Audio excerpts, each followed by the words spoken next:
Hey everybody, welcome back. This is Drew with fantasygolfbag.com. Today we are going to be looking at the Course Preview Pro. There's a lot of overlap with the Course Preview, so this will be kind of a together video.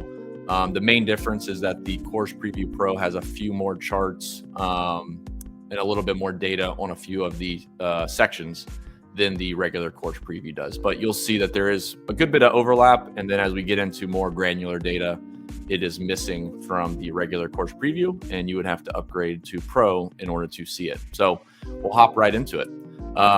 So this week we're playing at Bay Hill Club and Lodge when this video is being recorded for the Arnold Palmer Invitational. And I'm just going to walk you quickly through each section just so you know what it is and why you should use it. The last 5 winners. So this is a nice, easy, quick way for you to look at the last 5 winners, the winning score. Mainly for me, it's looking at the winning score and just kind of seeing what over the years do we see. If you ever, see an underline on a player throughout the website, you can click it, excuse me, and it will open up the player profile for that player. The second section is just overall course stats, or overall course details, really. It's the course par, the yardage. We include the architect if that interests you. We have the greens, fairway, and rough. We have the Stimpmeter, the rough length. We have average par 3, average par 4, average par 5 length. So you can see that across the board. And then this is the hole by hole breakout for that golf course. So you can see the par 5s here all play under par. The par 4s are all quite difficult. So it gives you a nice overall look at the golf course. And then this here is the return to par per round. So you can see for the field, it plays about half a shot over par. The second section here is giving you a little bit more details on the course stats and the course breakout. So you have average winning score over the last 10 years or however many years the event has been played, average cut line for that same sample size. Then we can look at the driving distance and driving accuracy. You'll also notice that there is a up arrow or a down arrow. They're also colored red or green, and this gives you an indication if it is easier than tour average. It's easier than it's green. So sometimes down is a green arrow, sometimes up is a green arrow. This is just indicating it's easier than the tour average. Red means it's harder than the tour average. And again, the arrow is just indicating it's lower or higher than the tour average. The nice easy way is all of these red and green update each week. So if you're just quickly jumping in here, you can focus on the hard stats or the easy stats. And then as you saw a few times here, if you hover over some of the field stats like driving distance, you can also see a chart that pops up that shows driving distance by finish position. So you can see we have field average, winner, top 10, top 25, made cut and missed cut. So you can kind of see how driving distance does favor the winner. The winner tends to drive the ball further than the field for sure, even more than the top 25, the top 10. So you can see how it's kind of linear, where driving distance matters quite a bit. Driving average or driving accuracy, kind of the same thing, but you can see this is less linear, where winner actually has less driving accuracy over the last 10 years. But just a nice, easy way for you to jump into it. If you see just a blue bar for field, that's just a custom stat, and we don't provide it for winner, top 10, top 25. We have missed fairway penalty. Don't know.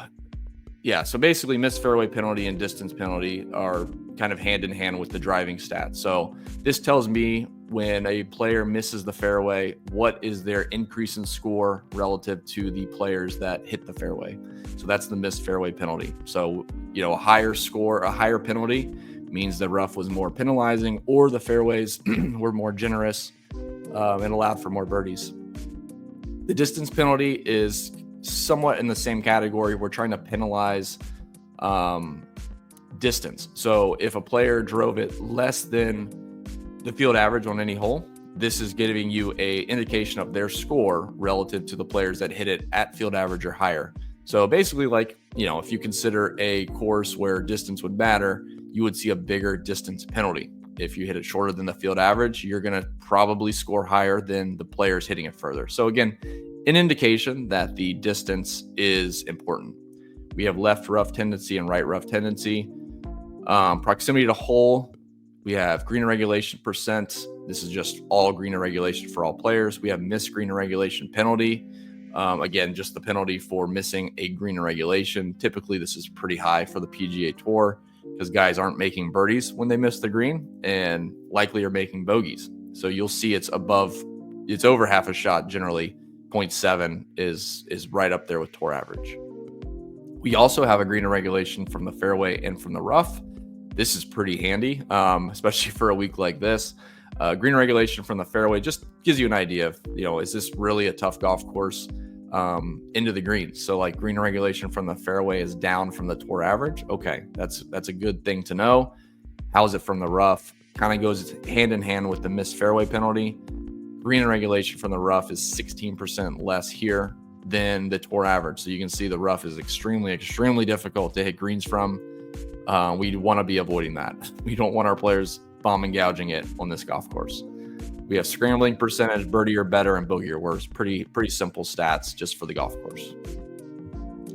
The next section is, we call it course comparisons, but this gives you, the left side is a radar chart of the winner, top 10, top 25, and those that made the cut and their strokes gained.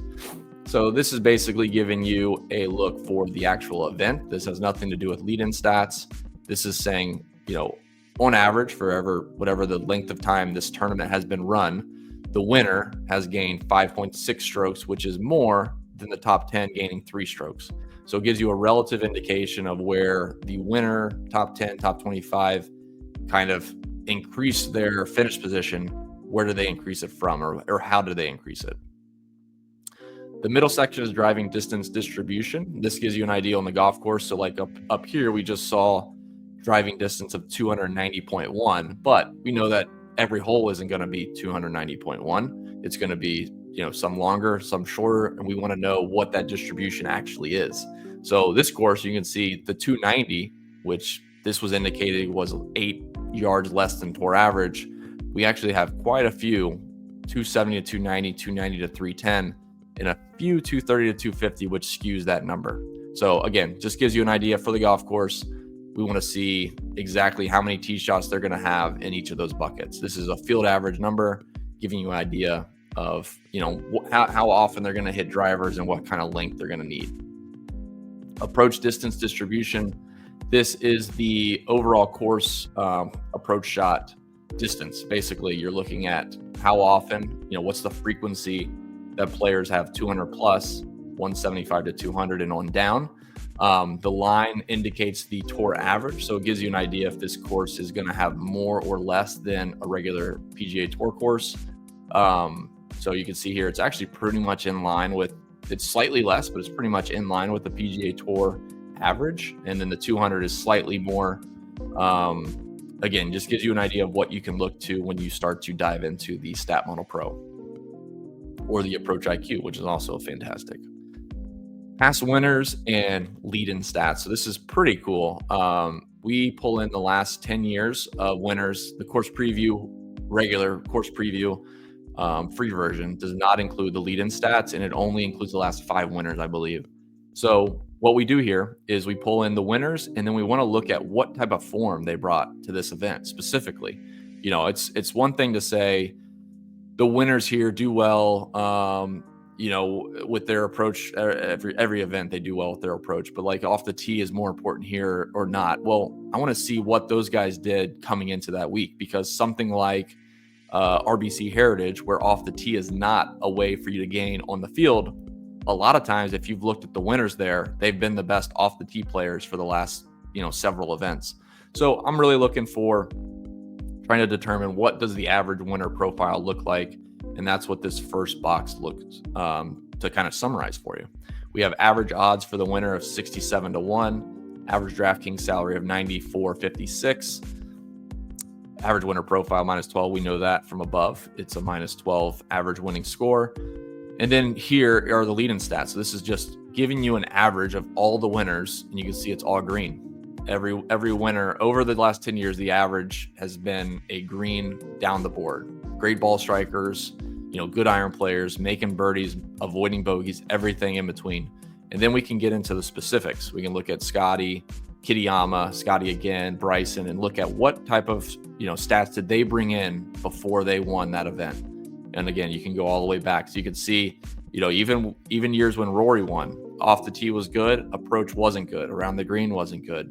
So he came in with, not the best stats in those strokes gained categories, but green and regulation was good, proximity was good, birdie or better, etc. So honestly, you can look through this and see birdie or better and bogey or worse was probably one of the most predictive stats besides off the tee at this golf course. So it gives you a nice clean look relative to what you want to look at for the players this week based on winners in the past and what they brought in that week.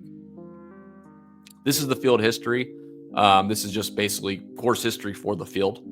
You can see each of the years for the last 10 years and their finishes. You can do quick filters. You can look at just who are tournament winners that are in the field. We only have 3 this week. You can look at top 10 finishes, and it gives you a nice filter here to see who has the most top 10 finishes. You can do people with no missed cuts. Could be a short list here. These are players, this event has been a signature event, or like I forget what they call it. Basically it was an invitational. I guess it wasn't a signature event is what it was called back then, but an invitational. So it would always be a smaller cut. You would see people with missed cuts right here. So these are people that have the most missed cuts. So a couple different ways you can look through it. A nice easy way to start your research would be looking at the players with the most top 10s, top 5s, or top 25s, and then quickly just highlighting them, favoriting them, and then using that list in the other tools. Historical results. So this is just stats for every leaderboard for the last 10 years. You can look through and see, in 2020, when Tyrrell Hatton won, you can go back and look at the stats, par 3, par 4, par 5, the strokes gained, driving accuracy, green regulation. Just gives you a broad overview of what that leaderboard looked like. Again, not to be confused with lead-in stats. This is the actual stats that they had for that event. Course versus tour. This chart, or this group of charts, we have off the tee, approach, putting, and strokes gained. Like approach, we can look at relative to the tour average for winners, top 10, top 25. So you can see if this course is going to be harder or easier relative to each finish position, not just one, field number. So I'm not going to go through each of these stats, but you can see we have all the proximities. Off the tee was driving accuracy, driving distance. But you can see like the driving distance is less than the tour average for each finishing position. Putting stats, we have 3-putt avoidance, putts on over 10 feet, putts made under 10 feet, pretty close because it's such a small percentage. But yeah, so it gives you a nice clean look across all of those categories. Then the last piece here so far is the hole by hole details. This is for those people that really want to get into the nitty gritty of hole details, of seeing like where were the tough holes. So we gave a summary up at the top, and now we can see some of those stats and how they apply to each hole. So like driving distance, driving accuracy, you can see for each of those holes what their average is and the driving accuracy. Missed fairway penalty on those holes, missed green and regulation penalty. The par 5s and short par 4s will always be very, very high. And then the distance penalty. So you can see there's actually quite a lot of holes where there's a big distance penalty for being shorter than the field average. So just leads to the premise that distance will be very important here, despite the driving distance number being less than tour average. We know the driving distance penalty is up. We can also see it broken out by hole. So hopefully that helps.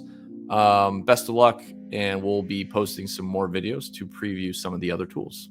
See ya.